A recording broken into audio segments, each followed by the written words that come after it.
Descubriendo.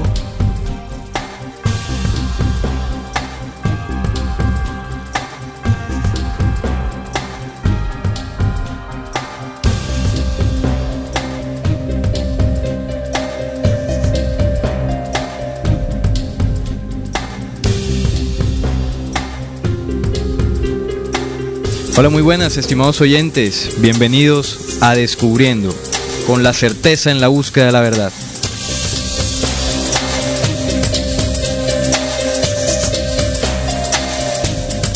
Descubriendo es un programa investigativo que está dirigido a todas aquellas personas que siempre han buscado esa luz de la verdad.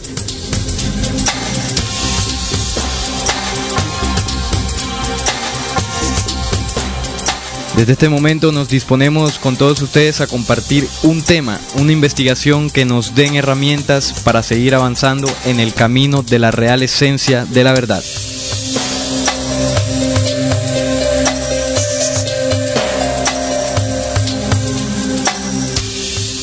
Cabe recordar, como siempre, que cada 8 días aquí tocamos temas que hace mucho tiempo no quisieron que supiéramos, que temas que se nos ocultaron y que con mucho cariño compartimos con todos ustedes, nuestros oyentes, recordando que no somos poseedores de la verdad, sino que más bien con estas investigaciones intentamos crear ese impulso de la búsqueda en todos ustedes.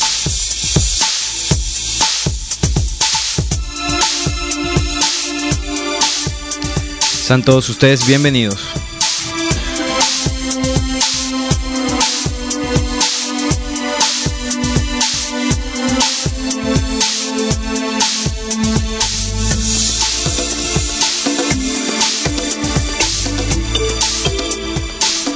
Bueno, y el tema del día de hoy es la Santísima Trinidad. Como veníamos tratando desde el programa anterior con los misterios que pues la Iglesia Católica cataloga así como digo, ¿no? Los misterios. Y definíamos precisamente lo que es un misterio. Un misterio que se define como algo muy difícil de entender, algo extraño e inexplicable de comprender o descubrir, por lo oculto que está y por penecer algún arcanio. Bueno, como veníamos tocando en el programa pasado, hicimos junto con nuestros compañeros el tema de la resurrección. Tema de la resurrección, este tema que pues obviamente está ligado a Jesús el Cristo y que se tenía como algo totalmente religioso, algo que pertenece solamente a las religiones, específicamente al cristianismo, y que pues somos ajenos a esto, ¿no? El que no esté dentro de estas religiones no tiene nada que ver con eso, pero descubríamos que precisamente Jesús al pues llegar a este planeta, lo que quiso fue enseñarnos eso, ¿no? A resucitar, pues además de todas las enseñanzas que nos dejó y todo aquello que pues ya conocemos sobre él. Y entonces el tema para el día de hoy, o este segundo misterio de la Iglesia Católica, es la Santísima Trinidad. Vamos a estar pues compartiendo con ustedes lo que significa esto, ¿no? ¿Será lo que nos dicen las religiones? ¿Será la verdad absoluta? ¿O será que hay algo más? ¿Algo que no nos han dicho? ¿O algo que se nos ha ocultado? Eso es lo que vamos a estar tratando el día de hoy. Entonces, ya regresamos. Espérenos un segundito. Bueno, saludemos a los oyentes que están hasta ahora con nosotros. A Esaúl, a Mónica Serge, también está ahí conectada. Pues Anónimo también. Bueno, a todos ellos que están hasta ahora con nosotros y que se disponen a compartir este tema con nosotros, y que pues nos den cualquier opinión en el chat de la emisora. Es importante para nosotros también compartir lo que nuestros oyentes opinen, ¿no? Bueno, vamos a empezar a desarrollar este tema, ¿no? Vamos a ver qué es la Santísima Trinidad. Cuando buscamos la definición de esto, qué es lo con qué nos encontramos, qué se nos dice. Bueno, la Trinidad es el dogma central sobre la naturaleza de Dios de la mayoría de las iglesias cristianas. Esta creencia afirma que Dios es un ser único que existe simultáneamente como 3 personas distintas o hipostasis. Entonces comienza a definir cada una de las 3 personas, como dicen, ¿no? Las 3 personas divinas que conforman la Santísima Trinidad. El Padre, Dios Padre es para la Iglesia Católica y para gran parte de las otras denominaciones cristianas la primera de las tres personas de la Santísima Trinidad. El catolicismo define así al Dios Padre. Dios, la Trinidad, es todo, nada está fuera de Él y todo está dentro de Él. En el principio era el Verbo y frente a Dios era el Verbo, y el Verbo era Dios, ya que Él estaba frente a Dios al principio, por Él se hizo todo y nada llegó a ser sin Él. Lo que llegó a ser tiene vida en Él. Este versículo que se encuentra en Juan 1:1, en el Nuevo Testamento. Después se define al Hijo. Hijo de Dios es un concepto teológico utilizado en las religiones judía y cristiana para designar a una persona que tiene una relación directa e íntima con la divinidad. Sin embargo, las características e implicaciones de la expresión son muy diferentes en ambas tradiciones religiosas. Y por último, el Espíritu Santo. Bueno, el Espíritu Santo en la teología cristiana es el Espíritu Santo o equivalentes como son, entre otros, Espíritu de Dios, Espíritu de verdad o Paráclito. Estas son otras denominaciones que pues encontramos del Espíritu Santo. Es acción o presencia de Dios, del griego parakleton, aquel que es invocado, del latín Spiritus Sanctus. Es una expresión bíblica que se refiere a una compleja noción teológica a través de la cual se describe una realidad espiritual suprema que ha sufrido múltiples interpretaciones en las diferentes confesiones cristianas y escuelas teológicas. Bueno, así con esta definición pues le vamos dando cuerpo a la información de lo que encontramos cuando buscamos esta definición de la Santísima Trinidad. Bueno, y por aquí ya está llegando nuestra compañera Sonia. Se está acomodando para empezar a compartir con nosotros. Bueno, en algunas confesiones minoritarias, como las iglesias unitarias, los testigos de Jehová y los pentecostales unicitarios, entre otros también, rechazan esta creencia. Los mormones afirman creer en la Trinidad, pero tienen una interpretación específica y radicalmente diferente del dogma mayoritariamente aceptado. Bueno, así ya con esta definición pues entendemos que el Padre, ¿no?, el primero de la Santísima Trinidad, es aquel que está por encima de todo y que nada está fuera de Él. Es el creador, ¿no?, según pues esto que encontramos. Y el Hijo pues es el unigénito del Padre, donde es el que tiene la relación directa e íntima con esta divinidad. Y el Espíritu Santo, como lo veíamos ahorita, es aquel que es invocado. Así pues se conoce el Espíritu Santo en las distintas religiones, donde se invoca para que dé alguna inspiración divina o alguna manifestación. Bueno, ¿en qué consiste este misterio, no?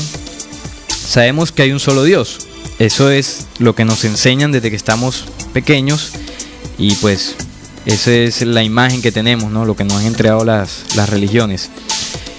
Pero ese Dios, según pues lo que nos dicen las religiones, está presente en tres personas distintas entre sí, no por su naturaleza, que es la divinidad misma, sino por su obrar en la historia de la salvación. Así decimos que Dios Padre, como lo decíamos, es el principio sin principio, no fue creado ni engendrado, es por sí solo el principio de vida, es la vida misma que posee en absoluta comunión con el Hijo y con el Espíritu Santo.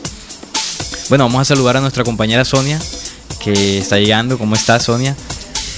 Muy buena, Salim, muy buena a todos nuestros oyentes, allí nuestros queridos y amados oyentes, que espero que estén allí ya listos para también descifrar todo este misterio de la Santísima Trinidad. Bueno, yo me imagino que ya, me disculpo por el tiempo. En Barranquilla hay unos pequeños trancones en estos momentos. Importante que estás acá. Sí. Bueno, respecto de la Trinidad, pueden notar de que la Trinidad se ha visto no solamente dentro del imaginario de la Iglesia Católica, y no solamente como el Padre, Hijo y Espíritu Santo, sino que también en otras muchísimas culturas y religiones del mundo se da la presencia de esa Santísima Trinidad. Por ejemplo, en la cultura celta nos hablan de una diosa madre que se divide en doncella, madre y niña. E igualmente, el ciclo que también es dentro de este misterio que es de las tres, que es el nacimiento, vida y muerte. Igualmente los griegos, los egipcios, los romanos, los judíos, entre otras muchísimas culturas.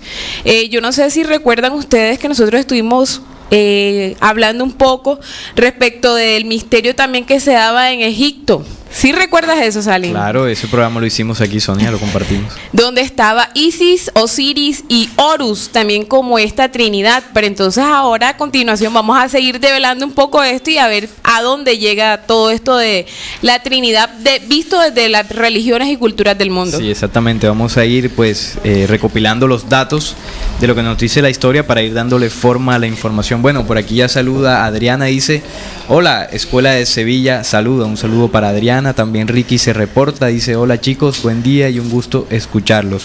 Gracias, Ricky, nos ponemos contentos de que estés allí en la sintonía.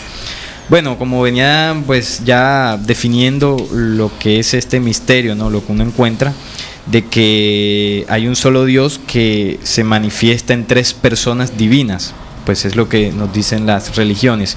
Por ejemplo, la Iglesia Católica Romana dice que la Trinidad es el término con que se designa la doctrina central de la religión cristiana, el símbolo quicumque, la profesión de la fe atribuida a Anastasio de Alejandría en el siglo XVII después de Cristo, dice que el Padre es Dios, el Hijo es Dios, el Espíritu Santo es Dios, y sin embargo no hay tres dioses, sino un solo Dios, ya que en esta Trinidad las personas que lo componen son increadas y omnipotentes. Pues reafirma lo que dije hace un segundo, que bueno, se dice que hay un solo Dios que se manifiesta en tres personas divinas, lo que dice la Iglesia Católica.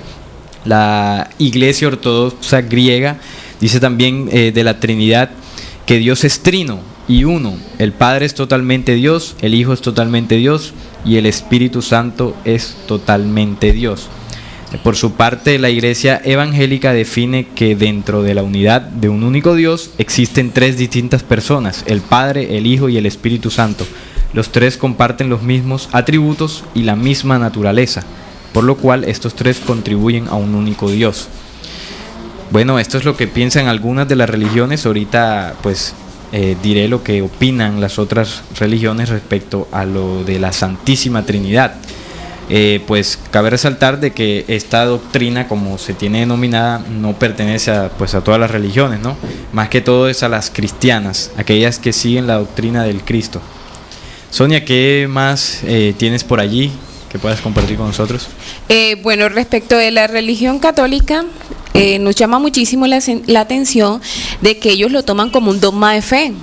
Y en el segundo concilio que existió, pasó de que dicen, bueno, definitivamente tenemos unos misterios de fe aquí, unos dogmas, y esto nosotros lo reafirmamos a través del credo.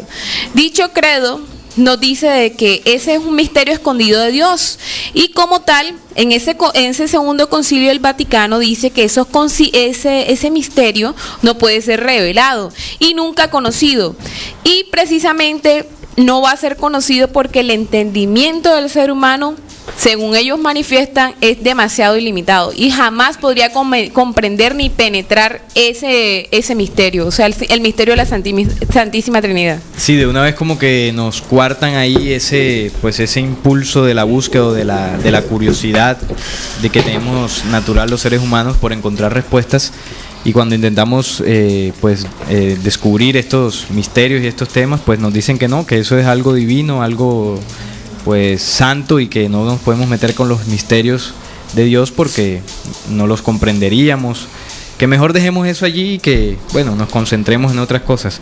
Por aquí Saúl dice: les comparto, la Trinidad es el misterio de Dios Padre, Dios Hijo y Dios Espíritu Santo, es una sola persona que es un solo Dios verdadero. Bueno, gracias Saúl por tu aporte. Bueno, cabe resaltar también de que el hecho de que estemos tocando esto de la Santísima Trinidad no quiere decir que nosotros seamos católicos o cristianos o evangélicos. No, lo hacemos desde un punto de vista investigativo y un punto de vista pues que tratamos de compartir con ustedes esta investigación para asimismo llegar cada quien a su verdad, ¿no? A su propia verdad.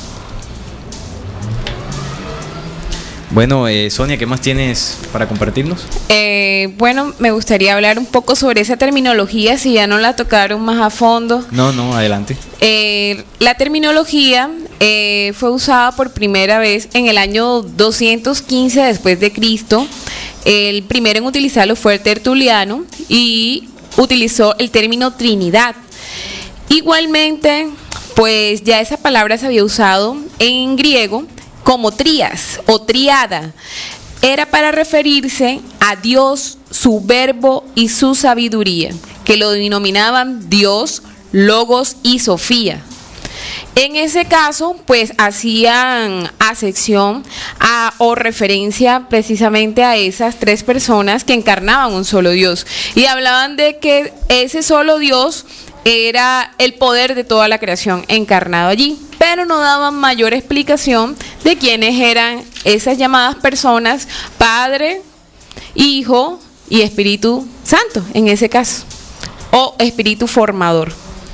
Bueno, esa es la historia de donde proviene la palabra, ¿no? Sí, la palabra así es. De la Santísima Trinidad. Correcto.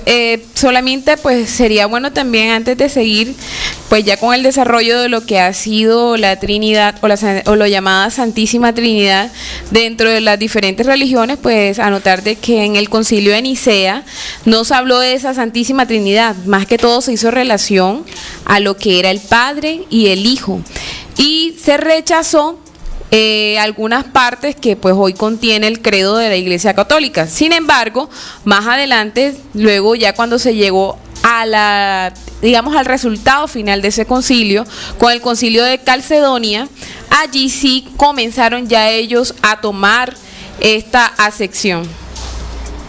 Bueno, Sonia, sí es importante eso que acabas de decir, porque de ahí pues conocemos de dónde proviene por primera vez el nombre y la historia de su origen de esta doctrina, que a partir del concilio de Nicea del 325 después de Cristo, pues en un principio se rechazaba por los cristianos de esa época, porque era algo que no se conocía, y ya después del concilio se adoptó la doctrina de la Santísima Trinidad por parte del cristianismo. Por aquí Saúl nos comparte una referencia del Catecismo de la Iglesia Católica, que lo podemos encontrar en numeral 717, el cual nos habla del Espíritu de Cristo en la plenitud de los tiempos. Es un aporte importante. Gracias, Saúl, ahorita estaremos tocando eso, lo buscaremos para compartirlo con ustedes. Bueno, voy a hablar un poco del número 3. ¿Qué significa esto para pues también robustecer un poco más de esto que estamos hablando?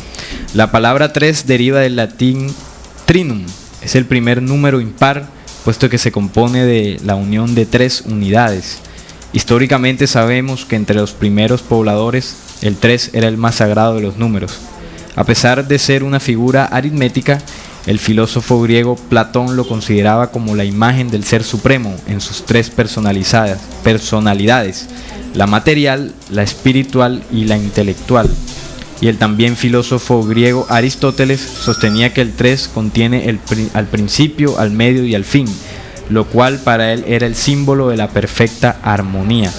En la mitología griega y romana se consideraba el número 3 como el principal tributo de seres legendarios, como por ejemplo que el rayo de Jove o Tritón era tridente, que el astro rey tenía tres nombres, Sol, Apolo y Liber, y que el satélite nocturno se designaba de tres maneras, Luna, Diana y Hécate, así como también que había tres furias, las tres parcas o personificaciones del destino que influían en el ánimo de los humanos.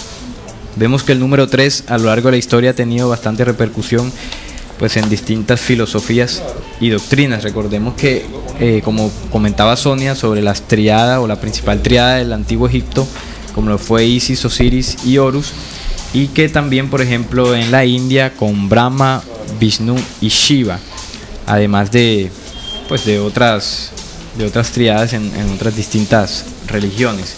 Bueno, en el caso de los testigos de Jehová, esto con respecto a lo que opinan las distintas religiones acerca de la Santísima Trinidad, ellos consideran que la Trinidad en sí misma procede de fuentes paganas de Babilonia, puesto que los testigos de Jehová creen en que hay un solo Dios, en un único Dios solamente, precisamente Jehová.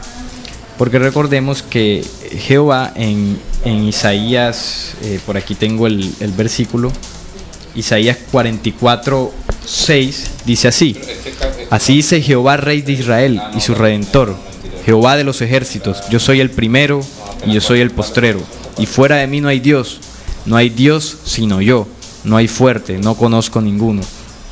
Pues aquí tenemos, además de en otras, por ejemplo en el Éxodo también, cuando dice que yo soy Dios y no hay otro fuera de mí, esto reafirma el celo que tenía Jehová respecto a las otras deidades de la época, y que esto se ve reflejado en su pueblo elegido, los judíos, y por supuesto la corriente religiosa de los testigos de Jehová, que siguen esta doctrina también.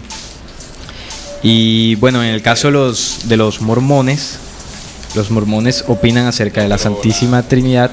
Ellos afirman creer en la Trinidad, pero tienen una interpretación específica y radicalmente, mayoritariamente aceptado. O sea, ellos no comparten el mismo dogma de la Iglesia Católica.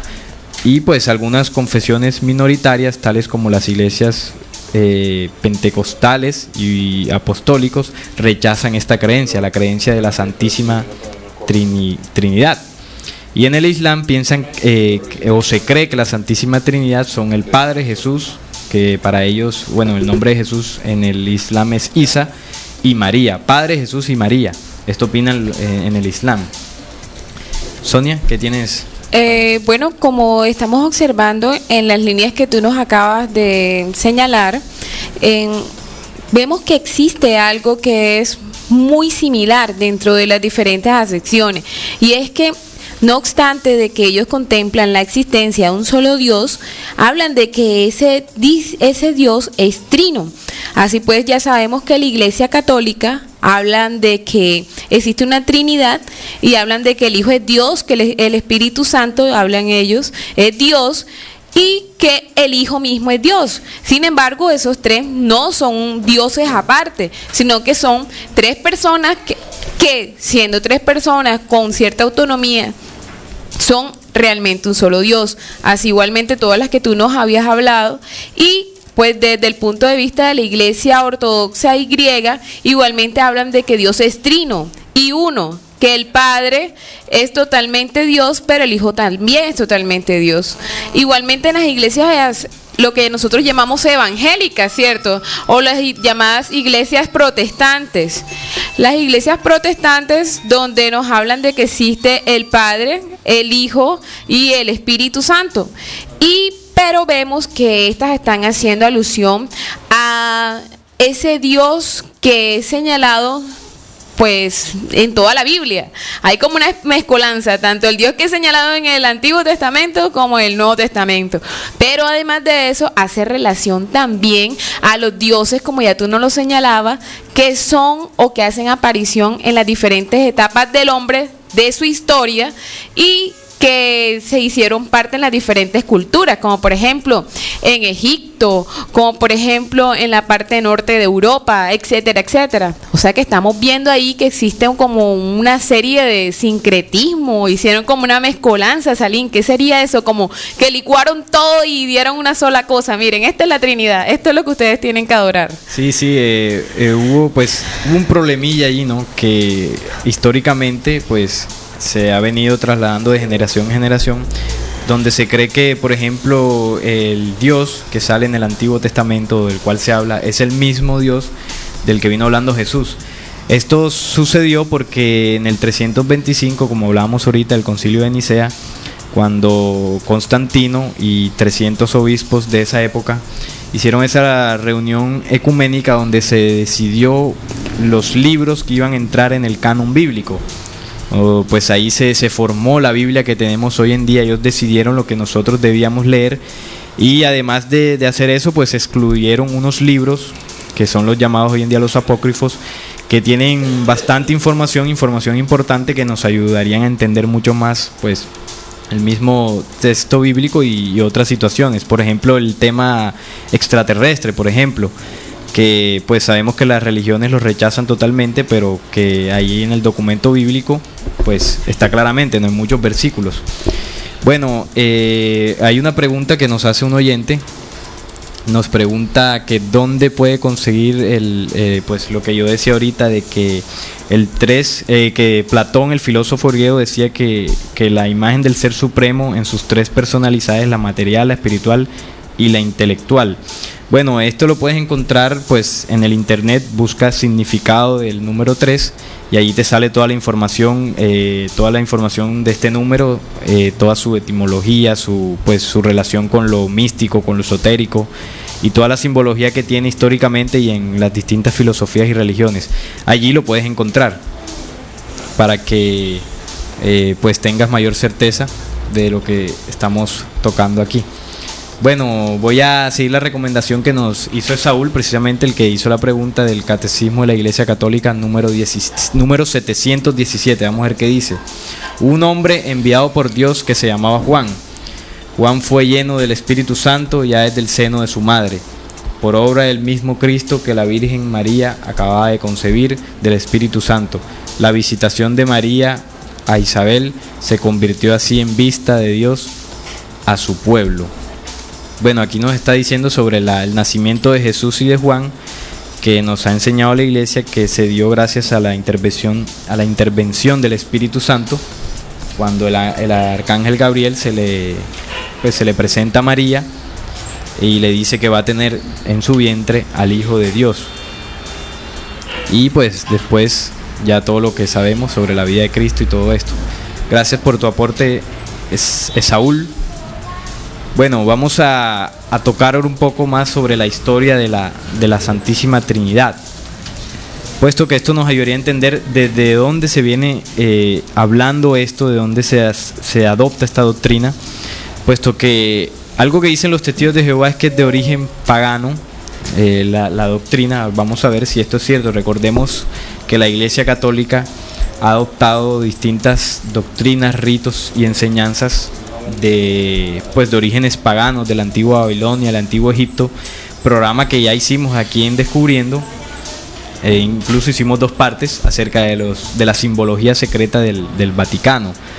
Recordemos que la formulación de un solo Dios en 3 personas, pues esto no quedó firmemente establecida, tampoco fue asimilada por completo en la vida cristiana, como yo lo decía ahorita en su confesión de fe. Ya con anterioridad en el siglo XIV, ya después de Cristo, pero es precisamente esta formulación la que originalmente reclama el título de dogma trinitario. Entre los padres apostólicos no había existido nada que ni siquiera remotamente se acercara a esta perspectiva. La definición que se hizo en el Concilio de Nicea fue el de afirmar que el Hijo es consustancial con el Padre. Esta formulación fue cuestionada y la Iglesia pasó por una generación de debates y conflictos hasta que la fe de Nicea fue reafirmada en Constantinopla en el 381 después de Cristo. En Nicea toda la atención fue centrada en la relación entre el Padre, el Hijo, y no se hizo ninguna afirmación similar acerca del Espíritu Santo. Pero en el 381 después de Cristo, en Constantinopla, se indicó que el Espíritu Santo es adorado y glorificado junto con el Padre y el Hijo, sugiriendo también que era consustancial a ellos. Esta doctrina fue posteriormente ratificada en el Concilio de Calcedonia en el 451 después de Cristo, sin alterar la sustancia de la doctrina aprobada en Nicea en el 325 después de Cristo. Bueno, así vemos cómo se origina o cómo se introduce esta doctrina en el cristianismo. Antes del Concilio de Nicea no se tenía esta doctrina, y ya después ahí cuando se implementa se hace parte del cristianismo. En el principio hubo bastante rechazo acerca de esto, pero ya después con el paso del tiempo se fue aceptando y hoy hace parte de todo lo que tiene que ver con las iglesias ortodoxas y con la Iglesia Vaticana. Bueno, Sonia, ¿qué más tienes para compartir con nosotros? Bueno, además de todas estas acepciones religiosas, mitológicas y demás que ha recibido la Trinidad, La Trinidad también ha sido tomada, como algunos teólogos la llaman, como fuerzas que existen no solamente fuera del hombre, sino que también existen dentro de ella. Por ejemplo, así habla Agustín de Hipona. Él comparó de que exactamente esa Trinidad eran la mente, el pensamiento que surge de esa mente y el amor que los une. Mente, pensamiento y amor que los une. Entonces nos llama pues bastante la atención, debido a que nos están diciendo que no solamente se personifica en ese Dios o tiene presencia en ese Dios, sino que ese mismo Dios está dentro de los seres humanos y que se manifiesta a través de esa mente, ese pensamiento y el amor que une el pensamiento y la mente. Entonces ya iba tomando otra dimensión esa concepción de la Trinidad. Bueno, vamos a hacer una pequeña pausa, Sonia y estimados oyentes, y cuando regresemos vamos a exponer el punto de vista o la investigación que hemos hecho aquí en Descubriendo. Hasta ahora hemos hablado de definiciones, de datos y de lo que nos dice la historia acerca de la Santísima Trinidad, lo que nos dicen las distintas religiones, pero ahora vamos a exponer nuestro punto de vista, esto sin intenciones de decir que es la verdad absoluta, sino que más bien queremos compartirla con ustedes para crear ese pensamiento crítico y ese impulso de búsqueda. Bueno, estaremos regresando en unos segunditos y bueno, esperamos que hasta ahora les haya gustado nuestra exposición. Ya regresamos.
Bueno, aquí estamos nuevamente con ustedes, nuestros estimados oyentes, para empezar a desarrollar ya pues la investigación que la mesa de trabajo de Descubriendo ha traído para el día de hoy sobre la Santísima Trinidad. Bueno, vamos a empezar por pues lo que veníamos tocando ahorita sobre el Concilio de Nicea, donde decía yo que en esa reunión ecuménica se elaboró o se formó lo que hoy conocemos como la Sagrada Biblia. Se eligieron los libros que iban a entrar en el canon bíblico y pues nos quedó lo que tenemos hoy, lo que leemos, lo que utilizan en las iglesias para enseñarnos todo lo que tiene que ver con lo divino. Pero resulta que se dejaron por fuera o se excluyeron ciertos libros, ciertos textos que se llamó a partir de ahí los apócrifos, libros ocultos, pues que no, según ellos, no eran de inspiración divina y que pues lo que dice ahí es mentira, que esos libros no se pueden leer porque son blasfemias, son herejías y bueno, por eso los dejaron afuera de este concilio. Pero resulta que hay un libro, Sonia y oyentes, que nos revela o nos narra una concepción o una visión sobre la Trinidad, sobre lo que estamos hablando y desarrollando el día de hoy, totalmente diferente o un poco más a fondo sobre lo que nos dicen las religiones, ¿no? Y que entre otras cosas, Salim, invitamos a todos nuestros oyentes que también descarguen allí en la página. Se encuentra uno de los programas que hablamos sobre el apócrifo de Juan y el origen de los apócrifos como tal. Exactamente, hay un programa que se llama Los Apócrifos. Ustedes pueden entrar allí a la página www.rcpc.com.ar y descargar este programa. También yo les recomendaría, pues este libro se puede encontrar fácilmente en internet, y si usted lo desea, estimado oyente, puede buscarlo y pues leerlo también, ¿no? Para que tenga más certeza sobre esto. Bueno, en este libro, pues escrito por Juan, el apóstol, el evangelista, que pues nos narra lo siguiente, ¿no? Él empieza narrando en su primer capítulo, dice: la enseñanza del Salvador y la revelación de los misterios y las cosas escondidas en el silencio, cosas que él enseñó a su discípulo Juan. Un día, cuando Juan, el hermano de Jaime, los hijos de Zebedeo, subió al templo, sucedió que un fariseo llamado Arimanios se le acercó y le dijo: ¿dónde está tu maestro, al que has estado siguiendo? Juan le dijo: ha vuelto al lugar de donde vino, refiriéndose a Jesús, por supuesto. El fariseo le dijo: este nazareno os ha engañado gravemente, ha llenado vuestros oídos de mentiras y ha cerrado vuestras mentes y os ha apartado de las tradiciones de vuestros padres. Las tradiciones judías, que pues en ese tiempo recordemos que Juan era judío. Cuando yo, Juan, oí estos comentarios, me alejé del templo en busca de un lugar solitario. Estaba muy triste y dije para mis adentros: ¿cómo fue elegido el Salvador? ¿Por qué fue enviado al mundo por su Padre? ¿Quién es su Padre, el que le envió? ¿A qué clase de reino eterno iremos? Preguntas bastante profundas que se estaba haciendo Juan en ese momento, preguntas que considero yo que deberíamos hacernos todos en algún momento, cuestionarnos sobre todo para pues buscar estas respuestas. ¿Por qué? Sigue diciendo Juan. ¿Qué nos decía cuando nos dijo: este reino eterno al que iréis es una copia del imperecedero reino eterno? Mas no nos enseñó qué clase de reino era ese. En el momento en que estaba pensando en esto, he aquí que los cielos se abrieron, toda la creación bajó, el cielo se iluminó y el mundo tembló. Tuve miedo, y aquí que vi dentro de la luz un niño de pie a mi lado. Mientras yo miraba, él se volvió como una persona mayor, de nuevo cambió su apariencia y fue como la de un sirviente. No era que hubiese varias personas ante mí, sino que había una figura con varias formas dentro de la luz. Estas formas diferentes se hicieron visibles una después de otra y aparecieron 3 formas. Él me dijo: Juan, ¿por qué dudas? ¿Por qué temes? ¿No estás familiarizado con esta figura? Entonces, no seas pusilánime, yo estoy contigo siempre. Yo soy el Padre, yo soy la Madre, yo soy el vástago. Yo soy el incorruptible y el inmaculado. He venido a hablarte de lo que es, lo que era y lo que ha de venir, para que comprendas lo que es invisible y lo que es visible, y para enseñarte sobre la humanidad perfecta. Alza pues ahora tu cabeza para que comprendas las cosas que te diré hoy, y para que puedas relatar estas cosas a tus amigos espirituales que son de la raza inconmovible de la humanidad perfecta. Cuando le pregunté si podría comprender esto, él me dijo. Por supuesto, el que se le presenta a Juan, el Salvador, Jesús, y empieza a narrar en el libro secreto lo de pues lo que estamos desarrollando hoy, ¿no? La Santísima Trinidad. Empieza por decirle: el Uno, hablando del Creador, de Dios, del Padre Eterno. El Uno es un soberano que no tiene nada sobre él, el Dios y Padre de todos. El Uno invisible que está sobre todo, el imperecedero que es luz pura que ningún ojo puede ver, el Espíritu invisible que no puede ser considerado como un Dios o igual que un Dios, pues es más grande que un Dios, porque no tiene nada sobre él y ningún Señor sobre él. No existe dentro de nada que sea inferior a él, ya que todo existe únicamente dentro de él. Él, el Eterno, toda vez que no necesita nada, porque es absolutamente completo, nunca ha carecido de nada para ser completo, sino que siempre ha sido absolutamente completo en la luz, porque es ilimitable toda vez que no hay nada ante él que lo limite, es insondable toda vez que no hay nada ante él que lo sondee, es inconmensurable toda vez que no había nada ante él que lo midiera, es inobservable toda vez que nada lo ha observado, es eterno y existe eternamente, es inexpresable toda vez que nada podía comprenderlo para expresarlo, es innombrable toda vez que no hay nada ante él que le dé nombre. Bueno, interesante pues cuando uno lee este libro, la narración o la descripción que le empieza a hacer Jesús, en este caso a Juan, sobre el Creador, como dice el Uno, que es soberano y no tiene nada sobre él. Sonia, ¿qué podemos sacar o empezar a desarrollar sobre el Creador? Bueno, Salim y oyentes, nos llama poderosamente la atención el hecho de cómo el Cristo nos va describiendo muy bien esa luz divina sobre lo cual o de lo cual todo se produjo, todo se hizo, todo se mantiene, y cómo se ha tapado eso como un misterio. Ahora, eso por una parte. Por otra parte, tenemos que decir que ese Padre eterno, antes de seguir adelante y seguir con la descripción de los que también hablan en este apócrifo, porque ojo, que en este apócrifo nos dan la descripción exacta de esa Trinidad. ¿Por qué? Porque sencillamente este señor, que en este momento el discípulo querido del Cristo, era un señor que escuchaba su voz interna, la voz interna de la cual dijeron las personas que se congregaron en el concilio de Nicea que él no poseía o que no tenía ese apócrifo. En este sentido, Juan, en el Nuevo Testamento también nos habla de ello, o sea, no es solamente en el apócrifo, logra pues salirse de las manos o logra pues filtrarse alguna de las digamos que logra filtrársela a los señores del concilio de Nicea esta parte de la Santísima Trinidad. En Juan, por ejemplo, en primera de Juan 5, de 7 al 8, nos habla de que tres dan testimonio: el Espíritu, el agua y la sangre, y los tres están de acuerdo.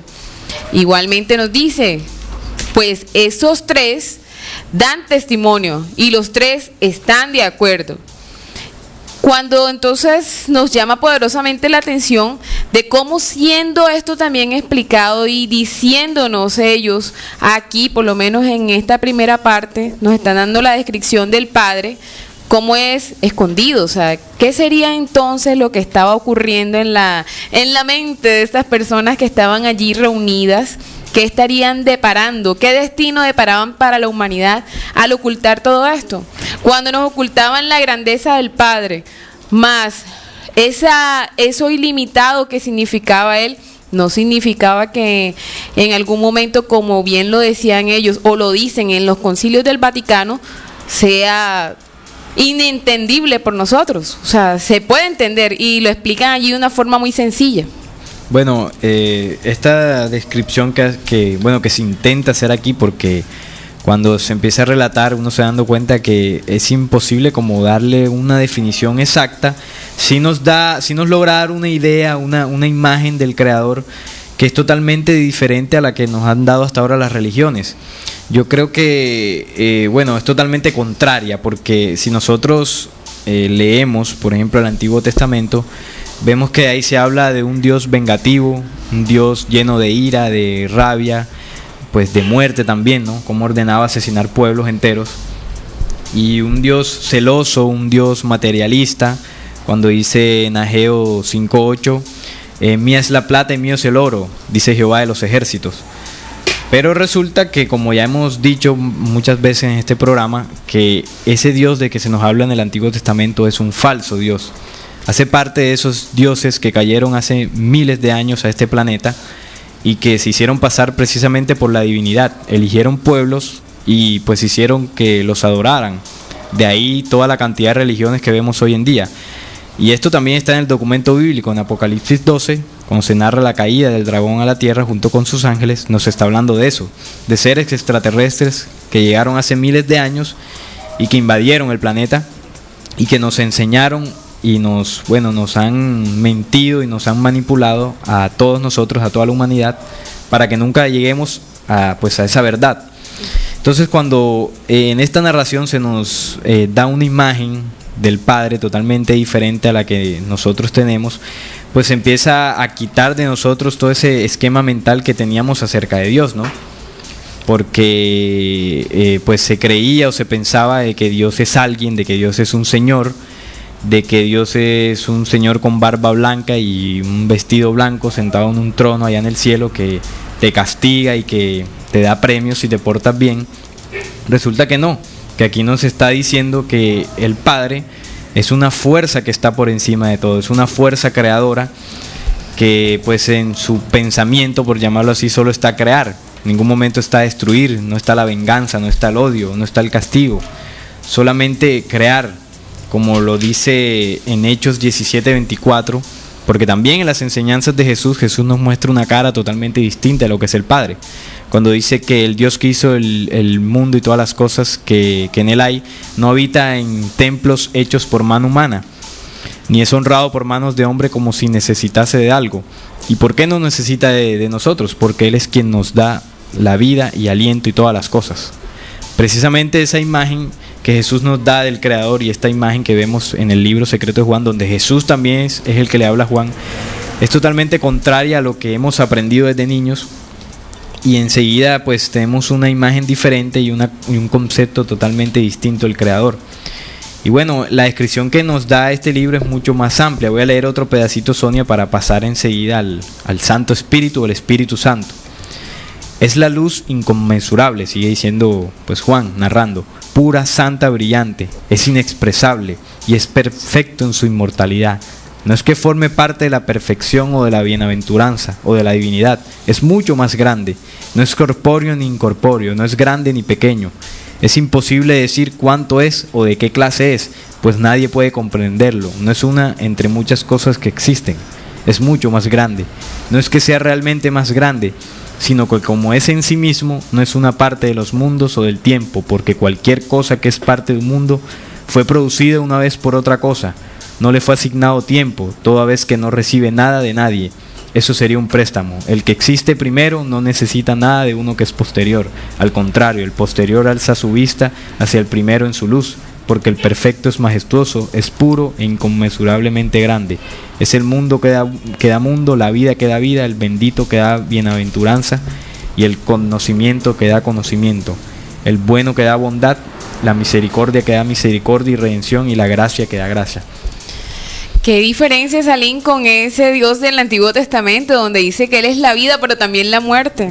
Ese que solicitaba a su pueblo sacrificios, ese que hablaba que en el tabernáculo era donde se lograba concebir el perdón de los pecados. ¡Qué diferencia! Y aquí nos están hablando de un Dios que va más allá de cualquier limitación material. Ojo, no del hombre, sino de esta materia, de este mundo, de esta dimensión, de este plano en el que han encerrado pues ese espíritu del que hablamos. Debe ser libre, el espíritu del hombre que hace parte y que tiene partes del universo en él y en cada una de sus células. Así es, se tiene una concepción pues en las religiones totalmente diferente a lo que nos vino hablando Jesús. Por ejemplo, cuando se dice que en los templos o las iglesias es la casa de Dios, pues eso es algo totalmente que yo no comprendo, porque según la narración que nos hace Juan en este libro, el Padre pues es el todo, es la creación misma, es pues, y vida que da vida. Vida que da vida, o sea, totalmente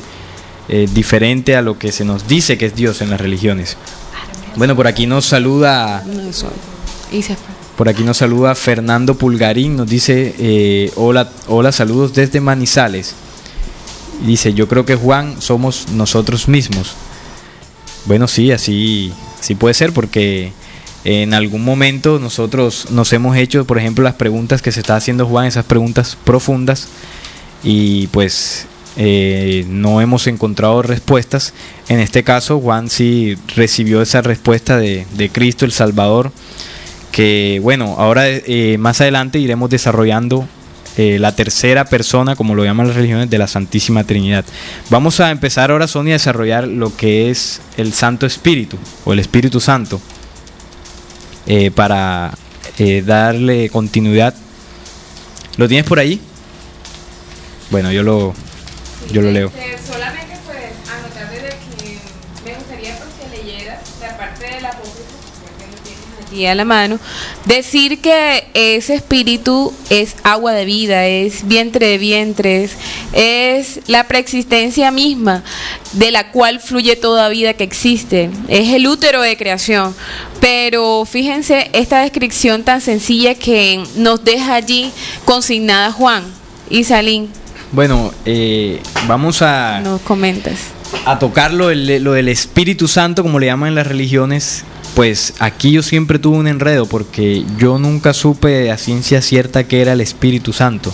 Y cuando preguntaba, por ejemplo, a alguien que era cristiano, algún religioso, me decía, no, es el Espíritu de Dios que se invoca, es el que nos revela pues esas cosas divinas, el que nos ayuda en ciertas cosas, pero o sea, era una definición bastante extraña que yo no comprendía. Bueno, el libro secreto de Juan también nos da una descripción de lo que es el Espíritu Santo. Entonces dice así: porque el perfecto se contempla a sí mismo en la luz que lo rodea. Este es el manantial del agua de vida que produce todos los mundos de todas las clases. El perfecto contempla su imagen, la ve en el manantial del Espíritu y se enamora del agua luminosa. Este es el manantial de agua pura, luminosa que rodea al perfecto. Es el pensamiento hecho activo, y la que salió apareció en presencia del Padre en luz brillante. Pues aquí es interesante la connotación que se le pone, pues una connotación femenina, ¿no? La que salió o la que apareció en presencia del Padre en luz brillante, salió. Ella es el primer poder. Ella precedió a todo y salió de la mente del Padre como el pensamiento anterior de todo. Su luz se parece a la luz del Padre, como el poder perfecto. Ella es la imagen del perfecto e invisible Espíritu Virgen. Ella es el primer poder, la gloria, Bárbelo. Aquí se le llama, en el libro secreto de Juan, se le llama también Bárbelo. La gloria perfecta entre los mundos, la gloria emergente. Ella glorificó y alabó al Espíritu Virgen porque había salido a través del Espíritu. Ella es el primer pensamiento, la imagen del Espíritu. Ella se convirtió en el vientre universal porque ella lo precede todo, el Padre común, la primera humanidad, el Espíritu Santo, el varón triple, el poder triple, el andrógino con 3 nombres, el reino eterno entre los seres invisibles, el primero en salir. Bueno, Sonia, ¿qué te deja esta descripción de Bárbelo o el Santo Espíritu?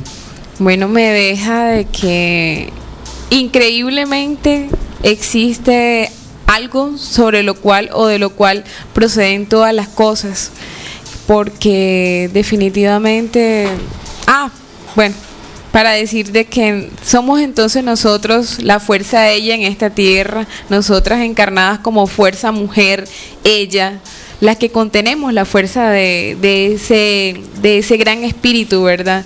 El primero dentro que salió dentro de ese ser o de eso que ni siquiera podemos nombrar porque es algo tan grande, muchísimo más grande que todo aquello cuanto está a nuestro alcance, que es el Padre Creador.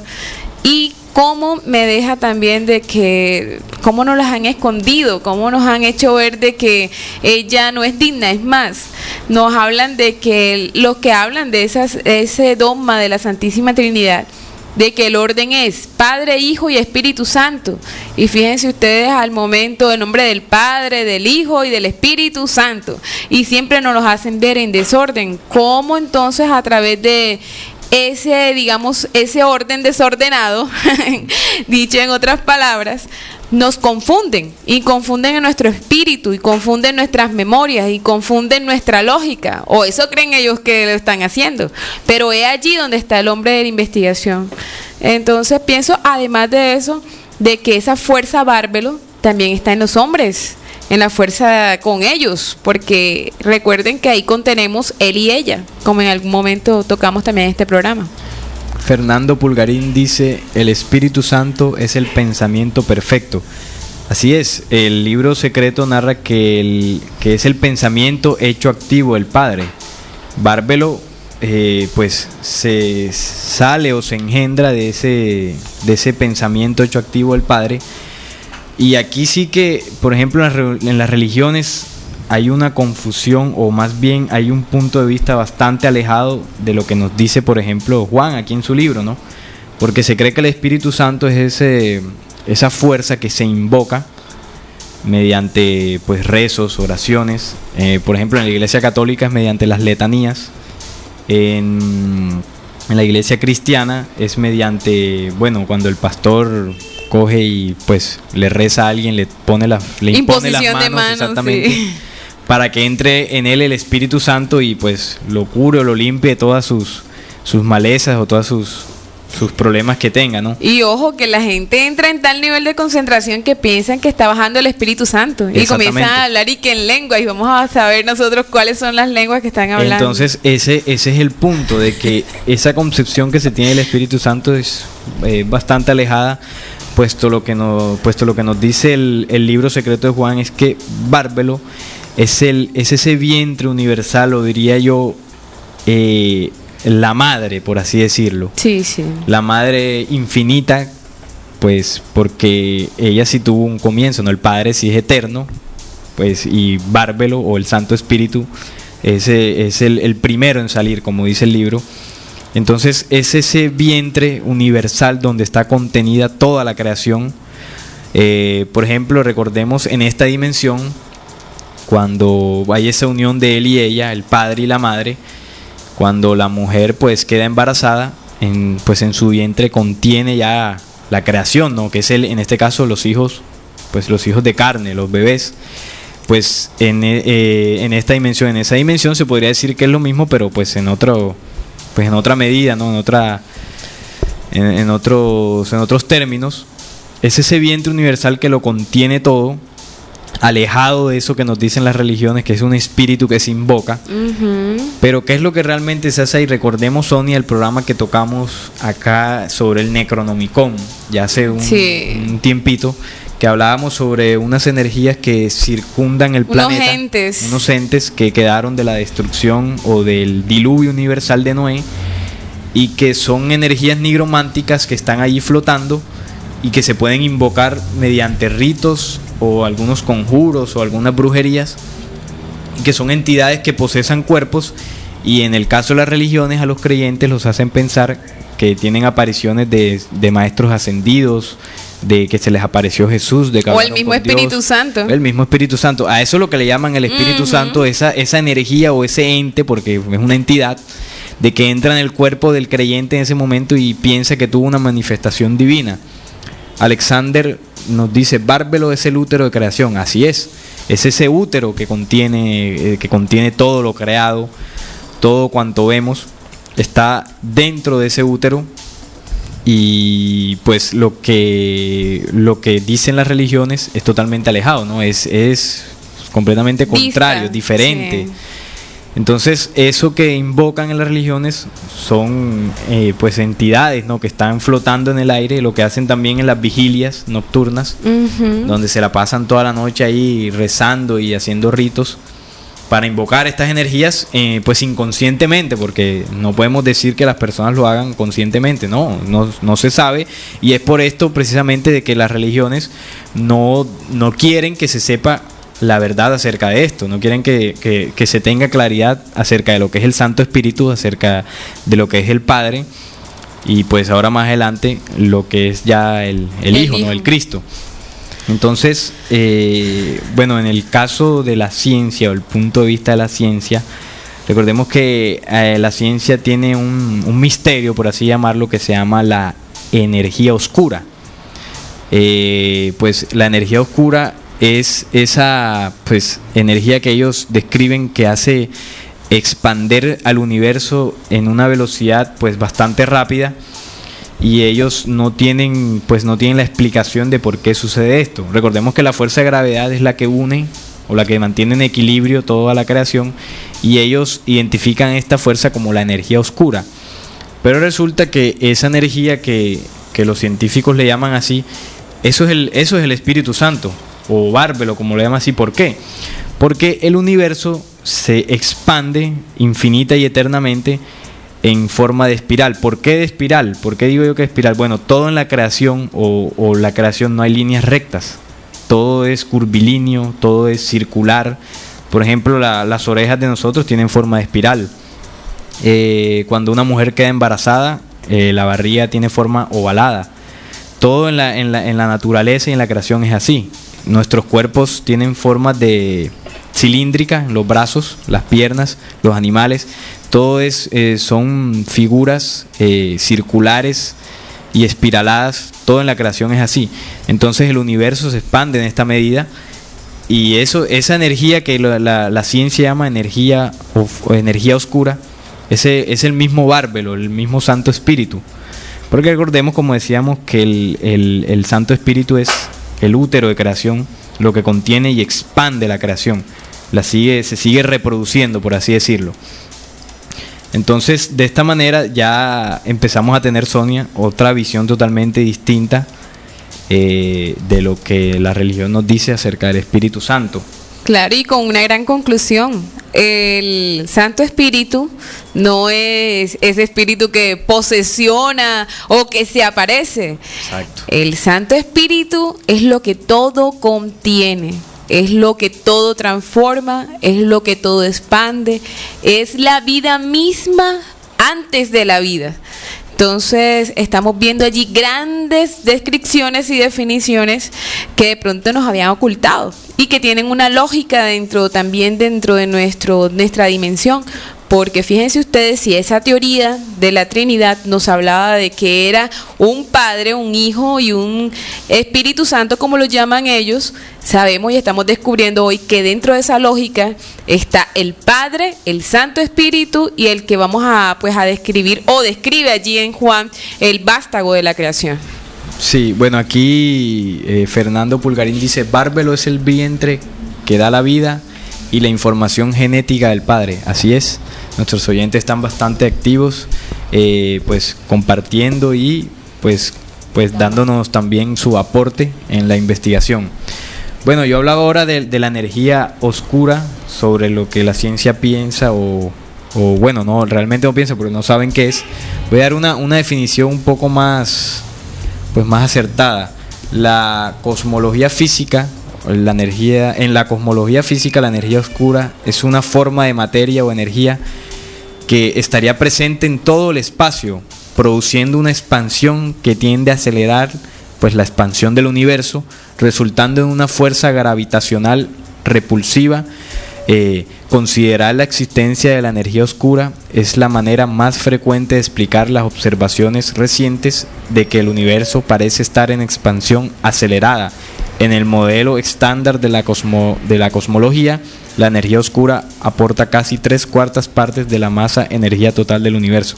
De esto era lo que pues tocaba ahorita yo, Sonia, acerca de la energía oscura, esa energía que expande y sigue reproduciendo el vastísimo universo. Da vida y sigue dando vida. Y fíjate tú, ahora que tú hablabas de esa figura de la espiral, pues dentro de nuestro ser y dentro de lo que nosotros conocemos dentro de nuestra lógica, podríamos decir que la misma es muy factible. ¿En qué sentido? En que, hombre, tiene un punto de partida, fíjense ustedes cómo es una espiral, pero a la vez se va expandiendo, va creciendo, no tiene fin. Y ojo, que toda esa espiral se mantiene ¿en qué? En armonía. No existe un punto neurálgico en que se toque y se cruce una parte con otra o que entre en conflicto, sino que todo es en paz y en armonía. En ese sentido, hablábamos allí en el apócrifo, me encantó la parte que tú hablabas de que todo se hizo ¿en qué? Va en silencio. Ella apareció en el silencio y se fue pronunciando y se fue apareciendo. Ahora, me gustaría que ya pues pasáramos un poco más en el apócrifo a describir lo que fue el vástago. El vástago, adelante. El vástago, en el vástago nos dicen: el Padre penetró a Bárbelo con una mirada, con la luz pura, brillante, que rodea al Espíritu invisible. Bárbelo concibió. Y el Padre produjo un rayo de luz que se parecía a la luz bendita, mas no era tan brillante. Este rayo de luz era el vástago, único del Padre común que ha salido y el único retoño, y el vástago único del Padre, la luz pura. El Espíritu Virgen invisible se alegró de la luz que fue producida, que salió primero del primer poder, el pensamiento anterior o bárbaro. El Padre la ungió de bondad hasta que fue perfecta y completamente buena, pues el Padre la ungió con la bondad del Espíritu invisible. El vástago estuvo en presencia del Padre durante el ungimiento. Cuando el vástago recibió esto del Espíritu, enseguida glorificó al Santo Espíritu y el pensamiento anterior perfecto, pues a través de ella había nacido. Bueno, ya después sí comienzan a mostrarnos de unas cualidades y unas características que tiene ese vástago. nos dice que Él pidió mente como compañera para trabajar y el Espíritu invisible accedió. De que igualmente, cuando sucedió, glorificó y dio gracias a Bárbelo y al pensamiento anterior perfecto. Y así fueron apareciendo características y cualidades para ese vástago. Pero lo que nos llama poderosamente la atención, igualmente a este punto, es cómo dentro de los apócrifos que también hemos nombrado en este programa, es que cuando se vio el nacimiento de el Cristo en el cuerpo, pues Jesús, se dio como luz divina, y tanto es que hablan de que la partera que estaba asistiendo en ese momento a María se le carbonizaron las manos porque fue una luz perfecta. Fíjense ustedes cómo existe allí un símil entre lo que nos relata Juan acá en este punto del origen perfecto de todas las cosas frente al origen de ese que siendo Dios tomó carne y se hizo como los hombres. Entonces, estamos viendo que ya nos están dando características ya plausibles de lo que es y entre otras cosas muy lógicas que sí llegan a dentro de nuestro entendimiento, ¿no? Como decían ellos, que éramos limitados y eso no podía entenderse. Bueno, vamos para comprender un poco más esto, lo que hemos desarrollado, a traerlo como a la dimensión de nosotros. Uh-huh. Decíamos que el creador, por decirlo así, en esta dimensión sería el hombre, y Bárbelo o el Santo Espíritu sería la mujer. Entonces tú comenzaste diciendo, con la narración del vástago, dice que el Padre penetró a Bárbelo con una mirada, con la luz pura brillante que rodea al Espíritu invisible. Bárbelo concibió y el Padre produjo un rayo de luz que se parecía a la luz bendita, mas no era tan brillante. Entonces esto en otra dimensión. Trayéndolo a esta dimensión sería cuando pues el hombre o el varón y la hembra, en esa pues unión de él y ella, pues la mujer concibe o queda embarazada. ¿Qué produce? Pues los hijos, ¿no? En este caso el vástago, los vástagos, los hijos de carne, los bebitos, en esta dimensión sería lo mismo. Entonces, para poder entenderlo un poco más claro, entonces, ¿qué sería el vástago? O sea, fue lo que salió de esa unión, por así llamarlo, entre el Padre y Bárbelo? Obviamente es en otra dimensión, no es como nosotros acá. ¿Qué sería? Pues la misma creación. Todo lo que vemos en el universo es el vástago. Y que tiene esa mecánica. Exactamente. Todo lo que vemos es el vástago. Nosotros mismos somos el vástago de la creación. Todo cuanto hay, todo cuanto existe, todo lo que fue creado de ese principio original, todo eso es el vástago. Eso que salió de Bárbelo o del Santo Espíritu, de la Madre Infinita, es toda la creación. Entonces, cuando Jesús, el Cristo, viene a este planeta, él viene hablando, él nos viene diciendo, primero dándonos una imagen real pues del Padre, ¿no? El verdadero Padre, y diciendo que nosotros contenemos dentro pues estas fuerzas, porque Jesús decía que mi Padre y yo somos uno.